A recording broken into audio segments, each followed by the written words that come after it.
നമസ്കാരം. ഇഫക്ട് ന്യൂസിലേക്ക് ഏവർക്കും സ്വാഗതം. KSFEയിൽ ശമ്പളം കവരുന്ന സർക്കാർ നിലപാട് തിരുത്തണമെന്ന് BMS.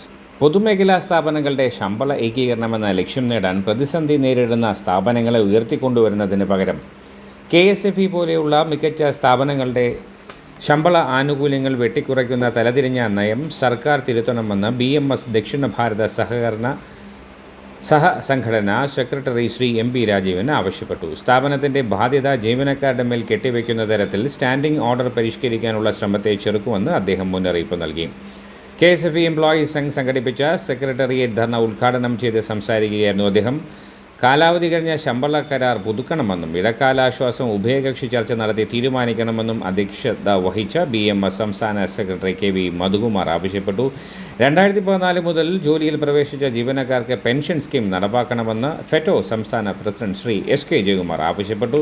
ധർണയിൽ Kerala Vaidyuthi Mazdoor Sangh general secretary Girish Kulathur, secretariat employees Sangh president Ajaykumar, water authority employees Sangh working president Anil Kulappada, KSFE employees Sangh working president Pradeep KB, general secretary Krishnakumar KV, vice president Binu S, secretary Shajimon എന്നിവർ സംസാരിച്ചു.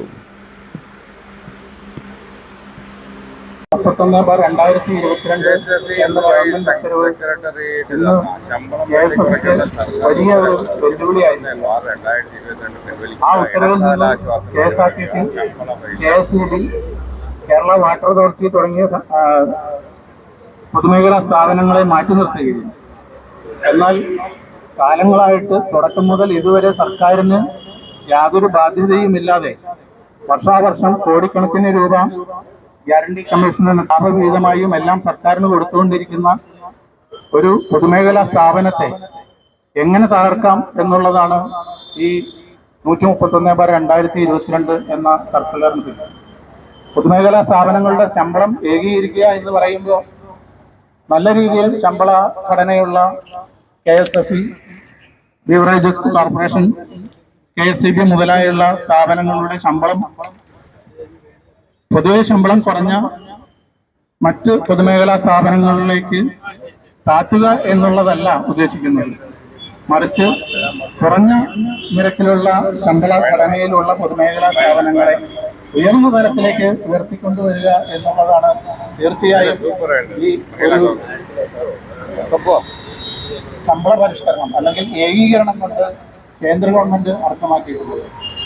നമുക്കറിയാം, കേന്ദ്രത്തിലെ വിവിധങ്ങളായിട്ടുള്ള പൊതുമേഖലാ സ്ഥാപനങ്ങളിൽ അത്തരം ഒരു ശമ്പള ഏകീകരണം വന്ന സമയത്ത് പലതരത്തിലുള്ള രീതിയിൽ ക്ലാസിഫിക്കേഷൻ ഉണ്ട്. മഹാരത്ന, നവരത്ന, മിനിരത്ന, അങ്ങനെ വിവിധങ്ങളായിട്ടുള്ള തരത്തിലുള്ള പൊതുമേഖലാ സ്ഥാപനങ്ങൾ കേന്ദ്ര സർക്കാരിനുള്ള കീഴിൽ ധാരാളം പ്രവർത്തിക്കുന്നുണ്ട്. അവിടെയെല്ലാം ഈ ശമ്പള ഏകീകരണം കൊണ്ടുവന്നപ്പോൾ താഴെ തട്ടിലുള്ളവരെ മുകളിലേക്ക് ഉയർത്തുക എന്നുള്ള ഒരു നയമാണ് സ്വീകരിച്ചത്. മറിച്ച് നല്ല രീതിയിൽ ശമ്പളം വാങ്ങുന്ന പൊതുമേഖലാ സ്ഥാപനങ്ങളുടെ ശമ്പളം വെട്ടിക്കുറച്ചുകൊണ്ട് താഴേക്കിടയിലുള്ള പൊതുമേഖലാ സ്ഥാപനങ്ങളിലേക്ക് ആ നിരക്കിലേക്ക് മാറ്റുക എന്നുള്ള കാര്യമല്ല അവിടെ ഒന്നും ചെയ്തത്. അതിൽ തന്നെ മഹാരത്ന സ്ഥാപനങ്ങളിലെ വിവിധങ്ങളായിട്ടുള്ള സ്ഥാപനങ്ങളെ എടുത്ത് പരിശോധിക്കുമ്പോൾ നമുക്ക് കാണാം, എല്ലാ സ്ഥാപനങ്ങൾക്കും ഒരേ അടിസ്ഥാന ശമ്പളമല്ല, അല്ലെങ്കിൽ ഒരേ ശമ്പള ഘടനയല്ല നിലവിലുള്ളത്. അത് ഏത് തരത്തിലുള്ള, അത് മിനിരത്നയാവട്ടെ, നവരത്നയാവട്ടെ, മഹാരത്നയാവട്ടെ, ഇതിലൊന്നും പെടാത്തതാവട്ടെ, ഏത് സ്ഥാപനങ്ങളാണെങ്കിലും ആ ശമ്പള ഘടനകളിലെല്ലാം അതാത് കാലത്ത് അതാത് ട്രേഡ് യൂണിയനുകളുമായിട്ടുള്ള, ഇപ്പോ ഫാക്ടറി ആണെങ്കിൽ ഫാക്ടറിയിലെ ട്രേഡ് യൂണിയനുകളുമായിട്ട് ചർച്ച ചെയ്ത് ഒരു ധാരണയിലെത്തിയിട്ടുണ്ടാക്കുന്ന ശമ്പള പരിഷ്കരണമാണ് അന്നും ഇന്നും ഈ പൊതുമേഖലാ സ്ഥാപനങ്ങളിലെല്ലാം നിലവിലുള്ളത്. വ്യത്യസ്തങ്ങളായ രീതിയിലുള്ള ശമ്പള പരിഷ്കരണമാണ്. അതായത് ഇപ്പോ ഷിപ്പ്യാർഡ് മുതലായുള്ള സ്ഥാപനങ്ങളിൽ 14% ഫിറ്റ്മെന്റ് കൊടുക്കുമ്പോൾ വേറെ ചില സ്ഥാപനങ്ങളിൽ 12% കൊടുക്കുന്നത്. അതിന്റെ ലാഭക്ഷമതയും കാര്യക്ഷമതയും എല്ലാം നോക്കിയിട്ടാണ് അതിലേക്ക്. പക്ഷേ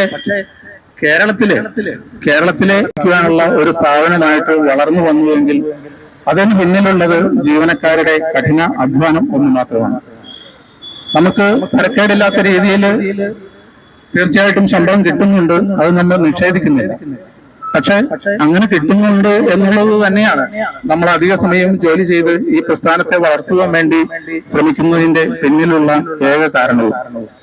അത് ആ മൊറാലിറ്റി, ആ ജീവനക്കാരുടെ ആ ധാർമ്മികമായിട്ടുള്ള എല്ലാ വശങ്ങളെയും ഇല്ലാതെയാക്കിക്കൊണ്ട് ആ സ്ഥാപനത്തെ തകർക്കുക എന്നുള്ള ലക്ഷ്യമാണ് ഈ ശമ്പള പരിഷ്കരണ ഉത്തരവ് കൊണ്ട് സർക്കാർ ഉന്നമിടുന്നത് എന്നുള്ളത് നമുക്ക് അറിയാവുന്നതാണ്.